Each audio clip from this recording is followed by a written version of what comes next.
majaribio ya kuonyesha namna gani tunaweza tukafanya kilimo biashara kwa kufuata kanuni. Sawa? Kwa sababu anaposema analima sio kwamba anaenda anapanda shambani au analima shamba alafu anaanza kupanda mbegu kama mnavyopandaga huku.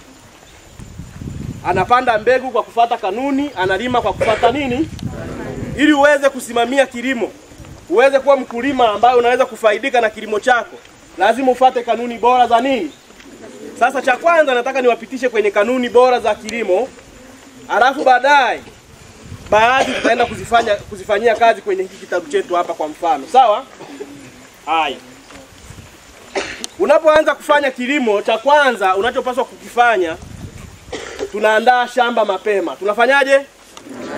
Kwa hiyo kanuni ya kwanza katika kutekeleza kilimo biashara au kilimo chenye manufaa ni maandalizi ya shamba mapema. Kwa nini tunaandaa shamba mapema? Tunaandaa shamba mapema ili zinapoanza tu msimu wa mvua iwe ni msimu wa tunaelewana?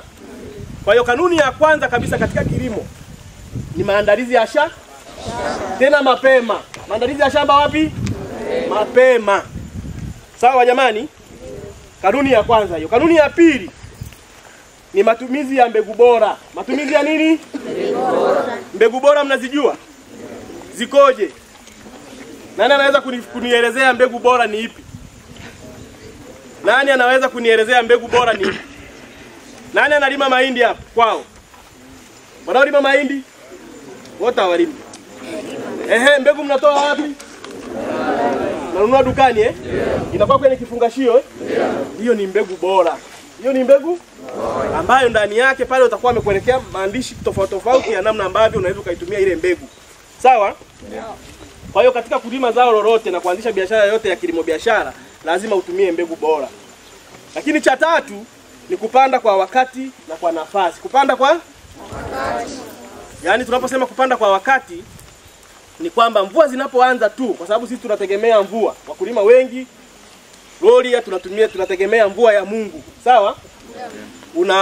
Unaandaa shamba lako mapema kabla mvua hazijaanza, na baada ya mvua kuanza kunyesha wewe unaenda kuweka mbegu. Wewe umepanda kwa wakati. Na kanuni ya 4 tunasema ni matumizi bora ya maji. Matumizi bora ya nini? Maji. Mimea inategemea maji ili iweze kuota. Sawa?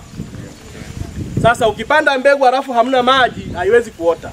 Lakini pia ikishaota bado inahitaji maji ili iweze kukua. Sawa jamani? Kwa hiyo hizo mvua ambazo tunazitegemea lazima uweze kuzitumia vizuri. Hayo ndio maji ambayo tunasema tunayategemea. Lakini kama unalima kilimo cha mabondeni, unamwagilia, bado tunashauri uweze kutumia maji yale vizuri.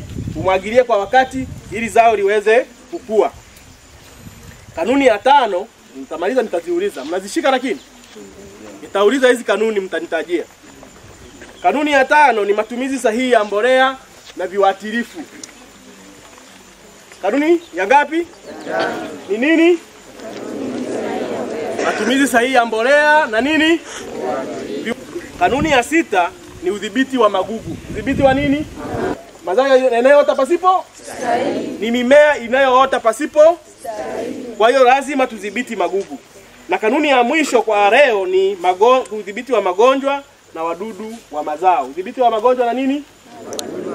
Kwa hiyo ukitekeleza hizo kanuni 7 kwa haraka tumezitaja kwa uchache, unaweza ukawa unatimiza kilimo biashara vizuri kabisa. Na hicho ndicho anachokifanya mkulima wetu maarufu hapa Bwana Nyihita. Anaandaa shamba mapema, anatumia mbegu bora, anatumia maji vizuri, lakini pia anadhibiti magugu na kutumia viuatilifu vizuri. Kwa hiyo hizo ni kanuni 7 ambazo